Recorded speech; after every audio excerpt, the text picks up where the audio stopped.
कृषी मंत्री दत्तात्रय भरणे यांनी अजित पवारांसोबतच्या जुन्या आठवणींना उजाळा दिलाय। दोन्ही राष्ट्रवादी काँग्रेस पक्ष एकत्र येणार असल्याच्या चर्चांना उधाण आलं असतानाच या चर्चांवरती कृषी मंत्री दत्तात्रय भरणे यांनी स्पष्ट भूमिका मांडली आहे। अजित पवारांनंतर उपमुख्यमंत्री पदासाठी सुनेत्रा पवार यांच्या नावाची चर्चा सुरू असल्याबाबतही दत्तात्रय भरणे यांनी स्पष्टीकरण दिलं। आपल्यासोबत राज्याचे कृषी मंत्री दत्तात्रय भरणे आहेत। राज्याचे उपमुख्यमंत्री अजितदादा पवार यांचे काल नुकतेच निधन झाले आहे।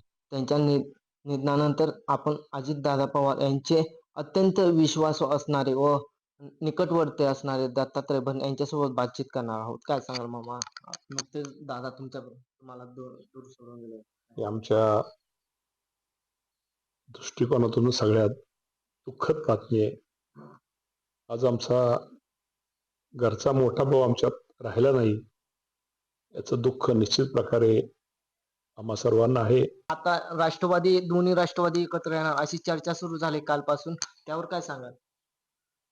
त्या बाबतीमध्ये दादा असतानाच हा निर्णय त्यांनी एकत्र बसून जयंत पाटील, अजितदादा, पवारसाहेब, हर्षवर्धन पाटील, राजेश टोपे, शशिकांत शिंदे, अजितदादा पवारसाहेब यांनी त्यावेळेस त्यांची चर्चा सुरू होती आणि त्यावेळेसच तो निर्णय जो झाला होता।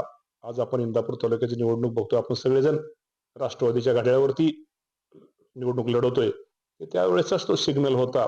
त्यानंतर निश्चित प्रकारे दोघांनी एकत्र यावं अशी सर्वच राज्यातील जनतेची इच्छा आहे।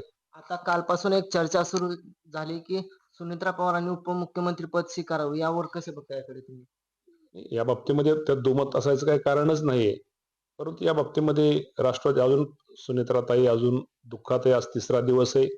सुनेत्राताई अजून त्यांना विचारून निश्चित प्रकारे शेवटी जो निर्णय पक्षश्रेष्ठी घेईल शेवटी तो आम्हा सर्वांना मान्य निश्चित प्रकारे असेल। यामध्ये राष्ट्रवादीचे दोन्ही राष्ट्रवादी एकत्र आल्या तर नेतृत्वासाठी काय यामध्ये कुठेही काही होणार नाही। संपूर्ण राष्ट्रवादी पक्ष आमचा एक आहे, यामध्ये कुठेही गटतट नाहीत आणि सुनेत्रा वहिनी आमच्या नेते आहेत। आपल्यासोबत राज्याचे कृषी मंत्री दत्तात्रय भरणे होते। इंदापूरहून विशाल भोंग, पुढारी न्यूज।